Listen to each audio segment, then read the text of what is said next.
Hello, my name is DonMcCaskill. I've been teaching in the Department of Indigenous Studies at Trent University in Peterborough, Ontario for 47 years. Indigenous Studies at Trent is the oldest Indigenous Studies department in Canada, having begun in 1969. We recently celebrated our 50th anniversary. I've recently retired, but I'm still teaching a third-year undergraduate course on Indigenous urbanization online and supervising graduate students in our PhD program at Trent. I have edited 6 books during my career at Trent, 3 focusing on Indigenous people of Asia, as I have spent many years working with the Indigenous people of Thailand and other countries in Southeast Asia.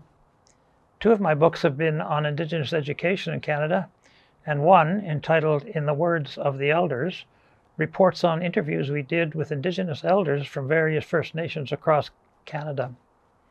I've also written several reports, including a study of Indigenous people in 5 cities in Ontario called the Urban Aboriginal Task Force, sponsored by Indigenous organizations, and the largest study ever conducted with Indigenous people in Toronto called the Toronto Aboriginal Research Project. I've just completed writing a book on the history of the Indigenous Studies Department at Trent and my involvement in Indigenous political events and the cultural revitalization of Indigenous people over the last 40 years. The book is currently at the publishers and should come out next spring.